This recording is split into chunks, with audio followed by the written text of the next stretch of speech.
Do you love horror and want more?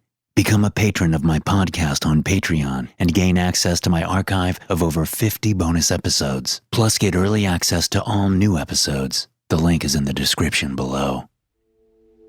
It was just before recess when Zach asked me to hold his egg. We were doing a school project where the goal was to keep an egg safe for an entire week, as if it were your own baby. If you dropped your egg and broke it, you got an F. Mr. Marco had signed all of the eggs with a Sharpie, so there was no chance of cheating. Everyone in class had devised a plan to keep their prized eggs safe for the week, and Zach was no exception. He was using a white and red thermos lined with tissue paper inside. It looked secure, and I wasn't worried about breaking it. In fact, it looked safer than mine, and I was starting to consider changing my decision. Maybe because I was distracted, thinking about my own egg container device, I didn't have a firm enough grip on Zach's thermos. When I got bumped from behind by another kid, I fumbled it. The whole contraption went flying and landed right in front of the teacher's desk. Mr. Marco saw the egg jump from the thermos, and a second later it went splat right on the floor in front of his desk. "Jason, was that your egg?" he demanded, leaping up from his chair. Mr. Marco had always hated me. I had him in the 6th grade, after he replaced the best teacher in school at the last minute. Then in the 8th grade, he surprised me again by replacing the second best teacher in school and taking over for his class, which I was entering. The first day I couldn't believe it, seeing Mr. Marco sitting behind the desk where Mr. L was supposed to be sitting. Mr. L was my older brother's favorite teacher ever. 3 years prior, I'd heard all the stories of how he'd taken his students on field trips every month and entertained them with his comedic lectures, using characters and voices and props that captivated even the most unteachable students. Mr. Marco, by contrast, was a phys ed major who thought gym class was superior to everything and barely understood math or science. He was highly favored among the jocks and bullies and despised by the geeks and nerds like myself. That first day of 8th grade, Mr. Marco was sitting up front, and he must have seen the disappointed look on my face because he scowled at me and yelled at me to take my seat. It was as if he had read my mind and knew I hated him and that I was disappointed he was my teacher again. For almost 2 full years, I'd suffered under Mr. Marco. He was mean, rude, and somehow managed to become friends with all of the bullies in school who regularly beat me up during recess. One of those bullies was Zach, whose egg I had just broken. "No, Mr. Marco," I said, showing him my egg, safe and sound. "That was Zach's." I turned around and looked at Zach, then wished I hadn't. "Sorry," I mumbled under my breath. The teacher's face went a shade redder. Zach was his favorite student. Zach was the quarterback on the football team which Mr. Marco coached. And Zach, despite being the worst student in class, was adored by Mr. Marco. The teacher's eyes shifted, and I saw he was looking at Zach sympathetically. Zach, who was standing behind me, was vibrating with rage. The freckles on his cheeks became harder to see as his entire face went crimson. Despite the fact that I knew he wanted to fail me, a precedent had already been set, and everyone knew what had to happen next. "Unless that was a decoy, you get an F, Zach," Mr. Marco said, sitting back down and marking something in his notebook with a red pen. "Next time, pick a smarter person to hold your baby." Somehow that stung worse than anything yet. It didn't take long for Zach to find me during recess. His tall, lanky, hyena-voiced friend, Chris, accompanied him as they held me up against a wall and began to lay a beating on me. It didn't help that Zach now had both hands free, while I had to hold onto my precious egg for dear life. Zach punched my arm again and again, giving me a Charlie horse that would last for weeks. At first, I didn't protest. I felt like I deserved it. But then it started to hurt worse and worse, and I needed to get away more than anything. It felt like something in my arm was about to rupture or break or worse. But no matter how hard I struggled, the two larger, stronger boys held me in place. Finally, after what felt like hours, I could take no more and crumpled to the ground, curling into a ball, still trying to protect my egg. Zach said some parting words which I barely heard, no longer caring what he thought of me. Once upon a time, we'd been friends. I used to go to his house and to his birthday parties, but that felt like a different lifetime. A century ago, in another universe. I walked home from school feeling crushed and weak, wincing every time someone ran past me on the sidewalk, thinking it might be Zach coming to lay another beating on me. Looking over my shoulder again and again, I had a feeling he would be coming for me. What he'd done to me at recess wasn't enough. It would never be enough. When I glanced back, I saw him running down the sidewalk trying to catch up with me. I pretended not to notice. Then when I went around the next corner, I began to run. A few seconds later, I looked back to see he had several of his friends from the hockey team with him. They were running full tilt, laughing and screaming at me as I ran away. Their threats made me certain that if they caught me, they would hurt me worse than I'd ever been hurt before, and I really wanted to avoid that. I turned onto a path, leaving the road, racing towards the forest. Immediately, I regretted the decision, knowing that I was headed towards an even more secluded area, far away from the relative safety of city streets and plenty of witnesses. But it was too late to turn back now. The bullies were right behind me, gaining on me fast. I threw my backpack to the ground, trying to gain any advantage I could, and heard one of them tumble to the ground when they tripped over it. I'll kill you for that! I heard him yelling after me, but I didn't look back. By the time I got to the forest, I realized they weren't right behind me anymore. They were still trailing me, but at a jogging pace now. And they were pulling binders and school books out of my backpack and scattering them everywhere as they walked. Man, you really shouldn't litter. Zach was saying, joined by jeers and laughter from the others. All this stuff has your name on it. You should really come back and pick it up. Look, there goes your math textbook. That's gotta be worth like $50, right? I winced, hearing him tear pages from it as they followed me into the forest. It probably cost more than $100, I thought, which I'd have to pay back after the school year ended. Either way, I wasn't turning around for the backpack. I would take my life over my school books any day. The path was too obvious, I realized. Knowing I had temporarily lost them in the trees, I decided to veer off from it. I had to get creative if I wanted to lose them. So I went off the path and ran through some bushes, heading away from the trail. It didn't take long for them to notice, and I heard them crunching through leaves as they followed after me a few seconds later. I see you! Zach shouted, and I looked back and saw he was pointing right at me. And I'm gonna fucking kill you! I wanted to scream that it was an accident, but it wouldn't make a difference. None of it mattered to him. He just wanted blood. Running as fast as I could through the fallen leaves, I tripped over a branch. It was hidden by the rusted brown and yellow foliage. When I looked up, I realized there was a hiding place just beside me that I would not have noticed if not for tripping. A large, hollowed-out log was to my right, and I crawled inside of it. It was large enough for me to fit inside, but just barely. I held my breath, hearing the sounds of footsteps coming closer. The other boys were right outside, looking for me. He was here a second ago, one of them said. I saw him. Patiently, I waited for them to leave, hoping they wouldn't linger too long. The log was wet beneath my ass, and I felt the rotten moisture leaking through my pants. I noticed movement to my right, and looked to see a fat spider crawling on the ceiling of my hiding spot.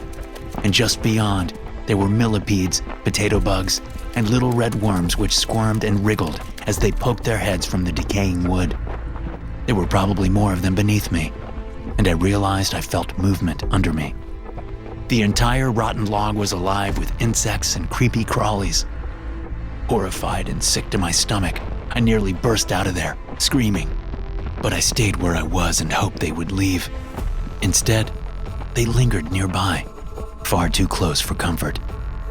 Is he in there? I heard one of them ask. With fear overwhelming my revulsion, I set down my precious egg and clambered further into the decaying log. I crawled through thick spider webs as things skittered down my back and into my pants, biting back a scream and forcing myself to continue onward, all the way to the end, or at least what I thought was the end of the hollow log. Instead of bumping up against a rock or roots or cold, hard ground, I kept crawling into the darkest place I'd ever been. Something about it was calling to me, even more than my sense of curiosity at this strange world which seemed to be opening up all around me. I sensed by the noise of my movements that I was now in a wide open space, damp and cold like a cave, and I felt around, realizing I could stand up now. I sensed there was something just ahead of me, and I reached out to feel a smooth wooden surface. My hand probed the flat surface for any marker or indication of what it might be, and suddenly I felt something round and polished jutting out from it. For a few seconds, I couldn't figure it out. Whatever this was didn't belong here. It belonged in a house, not a cave beneath the forest. It was a doorknob, which meant this was a door. But where could it possibly lead to? I decided to take my chances with whatever was on the other side, rather than risking another confrontation with Zach and his friends. My heart was pounding fast as I turned the handle, deciding to take a chance and explore further in this strange place. Maybe it was a hobbit's hole, my young mind thought, or the home of a leprechaun. As I stepped through into another world, I forgot all about Zach and the other boys who were looking to beat me up. As the door swung open, I was hit by a blast of cold air, much more chilly than the damp basement feeling of the cave I had just been in. This new place was in the middle of winter, and it was full of blowing snow, whereas the place I'd just come from was relatively warm. I was wearing jeans and a hoodie, and I was immediately freezing cold and shivering. "Whoa!" I exclaimed, unable to stop myself from wandering forward. Scared of going too far from the door, I hesitantly began to explore this new place. I pushed my way out through thick fir trees and eventually found myself in a clearing surrounded by a forest. It was dim outside, but it was daylight. The sky overhead was obscured by thick, swirling gray clouds that were dumping snow. My feet were instantly soaked and freezing cold, since my running shoes were not made for this sort of weather. Clutching myself and rubbing my arms to regain some warmth, I decided this was too much to bear. I was about to turn back, but then I heard the sound of tiny bells jingling and a voice speaking to me from nearby. It was a woman's voice, soft and sweet, like music to my ears. "Oh, dear boy," she said, emerging from behind a tree. Her hair was dark and she was dressed in gray robes, the same color as the clouds, covered in little silver bells. "How did you find yourself stranded in the forests of Hollow's End?" Part of me wanted to turn and run, but her smile was warm and friendly, and the tinkling bells reminded me of Christmas, so I found myself staying. "Oh, hello. Nice to meet you. Actually, I'm not stranded. There's a door back there. I found this place by accident and it's beautiful but cold. I think I'll have to be heading back now." She came a little closer and I saw she was very pretty. Her face looked like it belonged to a supermodel or a famous actress whose name I couldn't place, and I found myself staring at her intently, despite my desire to go back home. Then, before I knew it, she was standing right in front of me. "If you're cold, I can get you a coat and some hot cocoa. Would you like that?" I felt myself nodding, and she took my hand in her own freezing cold one, and when she touched me, my entire body became covered with goosebumps, and I found myself going with her. She led me away from the door I'd come in through, and deeper into the cold and wintry worlds of Hollow's End.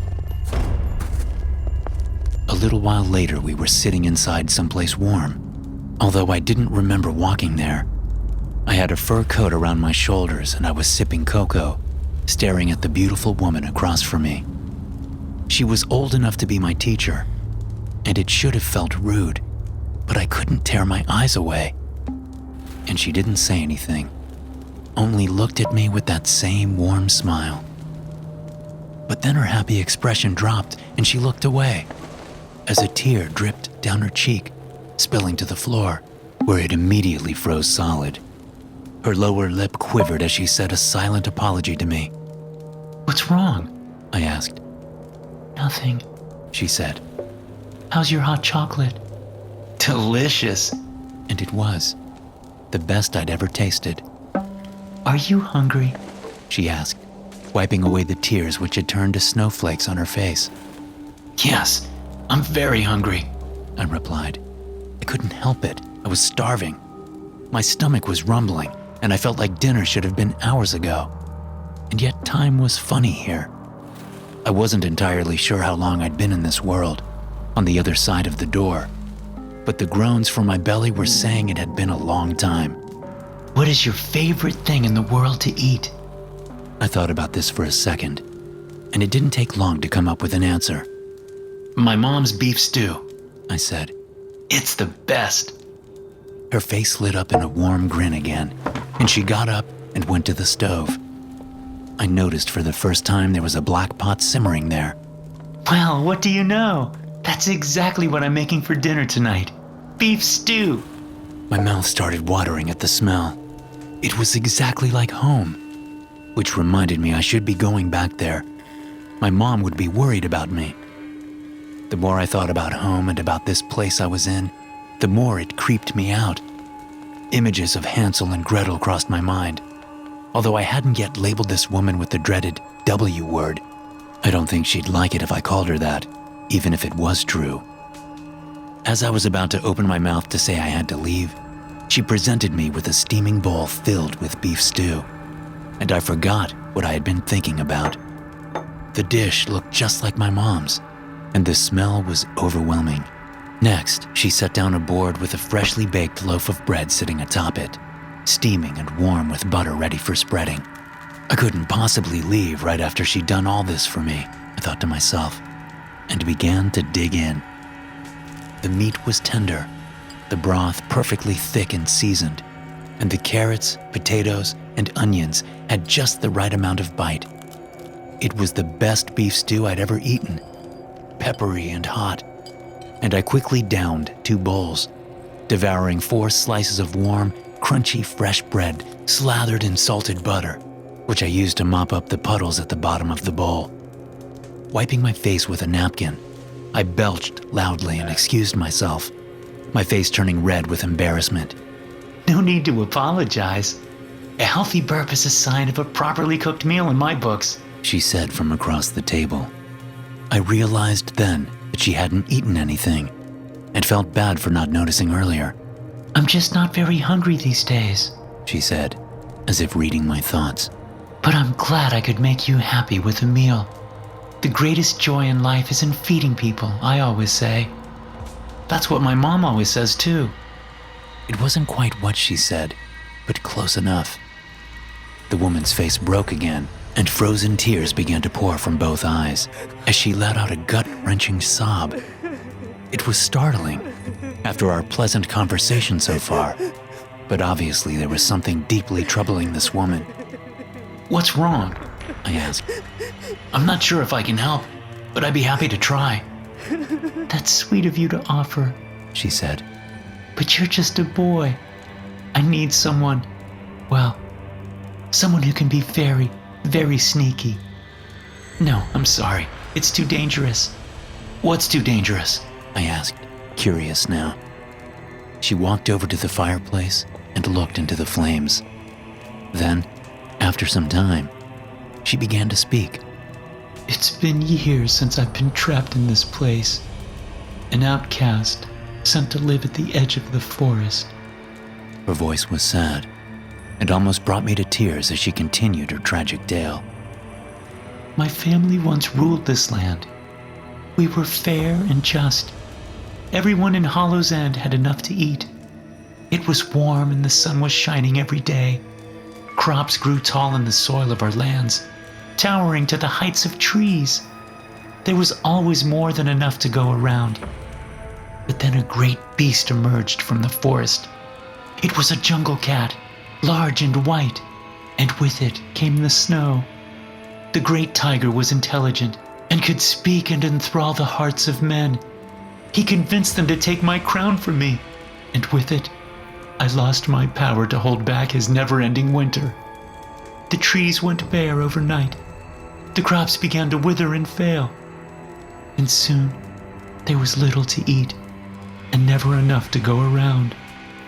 She showed me the bottom of the pot of the stew, and the few scraps that remained, then set it down to rest on the stove. You gave me all of it? I asked, stunned and heartbroken. But you don't even know me. My mother always taught me to be kind, to help strangers lost in the cold. I thought about this for a few moments before making an impulse decision I would come to greatly regret. Well, my mom taught me stuff too, and I want to help you. Just tell me what you need me to do. If you need someone to be sneaky, well, I'll be the sneakiest sneak you've ever seen. I'll get your crown back for you from that tiger. She smiled at me, and this time it didn't feel so warm. In fact, I felt a chill run up my spine as she began to laugh and nod, telling me, Good boy, very good boy. I found myself outside, dressed in a thick black fur coat and boots, trudging through the snow. There was a sword and a scabbard attached to my belt, and I had a vague memory of being taught how to use it. How much time has passed? How long did you spend learning how to use that sword? Your mother must be missing you. Panicked thoughts ran through my mind, but they were suppressed now. They were at the back, hidden, far away where I couldn't get to them. The only thing that was important now was the mission, getting the crown. And I could see the glow of it in the distance, shining silver with a magic beacon cast by the witch. She's a witch! The woman who was so kind and so good to me. I was heading further and further away from the door which had brought me to this strange place. But that thought didn't really trouble me anymore. Now I was focused on my mission. Getting back the crown was all that mattered. The crown, the crown, the crown. At some point, I realized I was standing right in front of a gate. Not only that, but someone was speaking to me. Your name, sir? Revere Frostborn the Eighth, I answered, the strange words coming out with no conscious effort. My voice sounded deeper, I noticed, and looked down to see my hands were lined and cracked. Calluses formed at the tips of my fingers from many years of hard labor, or swordplay. Ah, we've been expecting you for some time, the man said. I looked him up and down and saw he was a guard, dressed in a suit of armor, and there were dozens of others like him all around me. I was in a castle, like something out of Game of Thrones or Lord of the Rings. There were tapestries on the wall, and flickering torches hung beside them as I was marched down a long corridor, deeper and deeper into the heart of a grand and ancient keep. After going through numerous lines of guards, each larger and more ornately armored than the last, we finally arrived at a massive entryway. There, the guard who had been my escort left me. I looked up at the 8 new guards who stood at the doorway, far more formidable looking than my previous escort, each dressed in gold armor fringed with red, brandishing the sharpest and most ornate-looking spears I'd ever seen. They blocked my entrance and said nothing. For a moment, I couldn't think what they could be expecting of me, but then the words came from my lips before I could consider their meaning. The armies of the Frostborn Giants have a proposal, I said. I must speak to him. The guards parted for me, and I walked through their midst, entering the largest and most lavishly decorated throne room I'd ever seen. Sounds of clanking, rattling armor could be heard behind me, and I realized the guards were escorting me the rest of the way, towards what appeared to be a huge throne in the distance. As I got closer, I realized it wasn't a person sitting on the purple throne. It was a white tiger, much larger than any jungle cat I'd ever seen on Earth. This beast was easily 3 times the size of a white Bengal tiger, and sitting atop its head was a golden crown. The crown! Get the crown! You must get the crown! The words ran through my head feverishly, running over every other consideration like a steamroller. Once I was close enough to smell the fish on the great cat's breath, it spoke. Why did you come here? It asked in a deep baritone voice which rattled my eardrums. Do you seek to steal my crown for the Silver Witch of the Forest? Get the The command running through my mind was interrupted somehow, and for the first time in a long while, I could think for myself. But I wasn't sure how long it would last. How did you know I came for your crown? The guards' spears were suddenly at my throat from 8 different angles, less than an inch away. My heart was pounding fast. I could smell her on you. Cats have much better noses than people, you know. Lower your weapons. He did not realize what he was doing. He still doesn't. The Silver Witch is cunning, you all know that. The guards lowered their spears reluctantly. Blickjin, Frigga, go. Ready the men for an attack. This is likely a diversion, the tiger said, and 2 of the guards ran off. The other 6 formed a defensive formation all around us. Frederick, come quickly. I need your expertise. A white-haired wizard carrying a staff shuffled over and immediately began pawing at my head, as if inspecting for lice. Ah, yes, just as I would have suspected. He pulled something out from the back of my skull, which continued to emerge for a long, long time as he yanked at it. It felt as if it were pulling a snake from my brain. As he gathered it and looped it into a coil, the great tiger began to whisper in my ear. She can't hear us anymore. Now, listen closely, boy. This is what you must do. I was walking again. The cold wind was blowing in my face, and the snow was stinging my skin. But I had my wits again. I could think for myself. The king of Hollow's End devised a plan to rid the land of the witch once and for all. But it would be up to me to implement it. If I failed, she would have everything she needed to take over again, and to plunge this other world into permanent darkness. She's far too powerful even for me to defeat, the king told me. But you will have the advantage. You will be able to catch her by surprise, in a way none of us could. The crown was in my hand, the snow crunching beneath my boots. There was a long road ahead of me, although I didn't remember traveling it the first time. Fortunately for me, the king's throne room was imbued with a powerful magic, put in place by the wizard, Frederick. The witch wasn't aware of his power or his presence, otherwise she wouldn't have risked sending me alone. But now, I was in a place of advantage. All I had to do was get her to put on the crown, and it would drain all of her magic, making her powerless, due to a hex placed upon it by the wizard. Without her magic, the witch would freeze like ice and shatter into 1,000,000 pieces. I continued to walk, pondering my plan and every possible thing that could go wrong.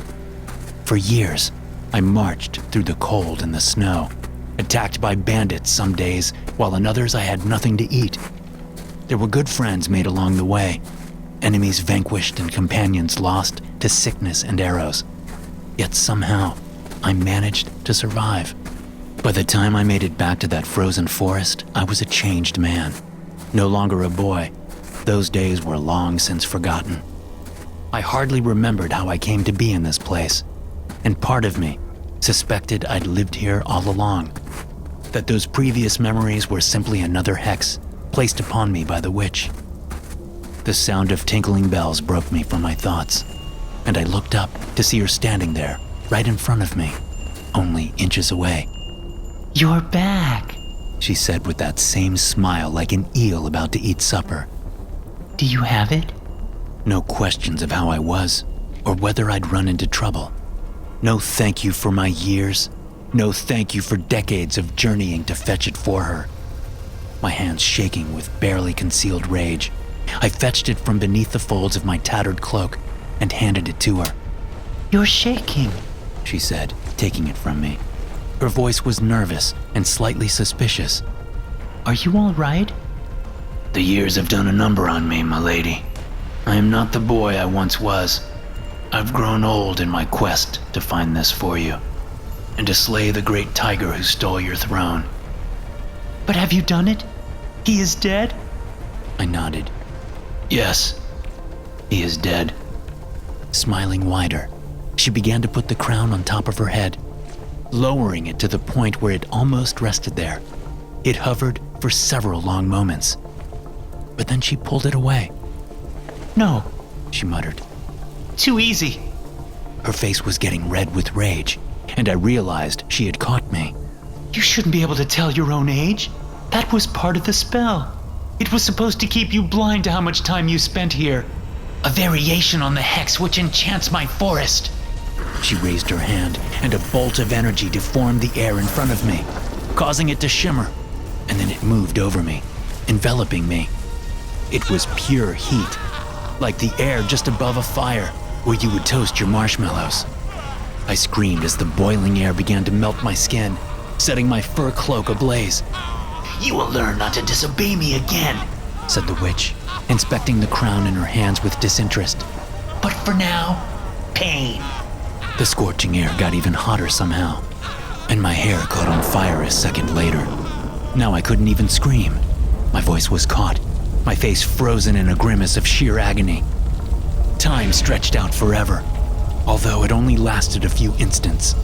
Then thankfully the burning haze was extinguished by a snowy gust of wind. Enough, witch! You have destroyed this poor boy's life. Now you will pay. It was Frederick the Wizard, I realized with relief. He had come to save me. And not only that, but he was riding on the back of the great white Tiger King.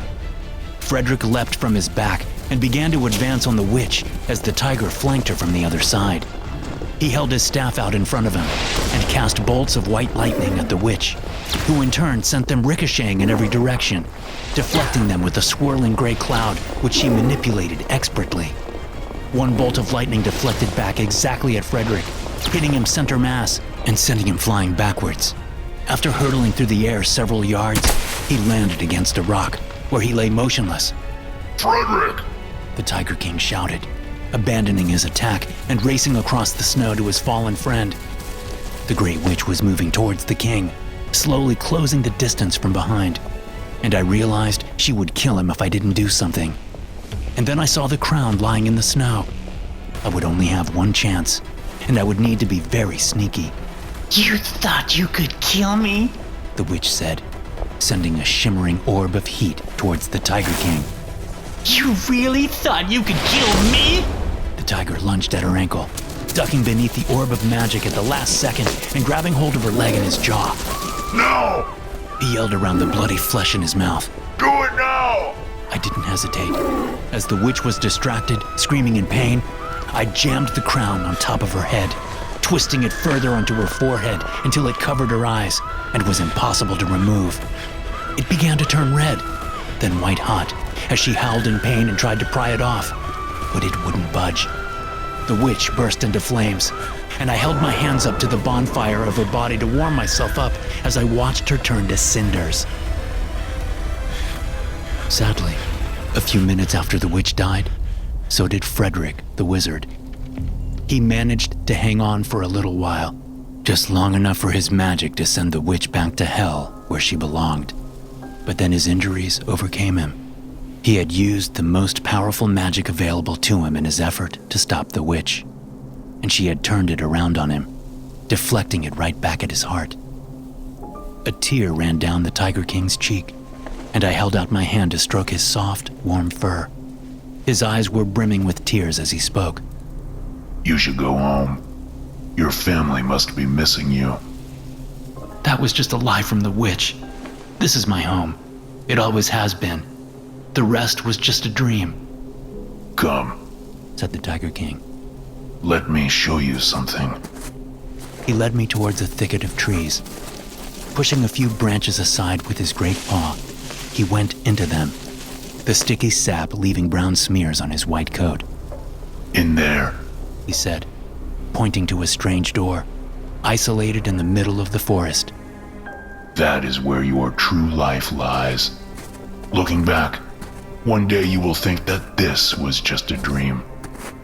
Memories flooded back of my mother and father, my friends and family, and of course, the bullies who had tormented me. It's been so long. There's nothing left for me there.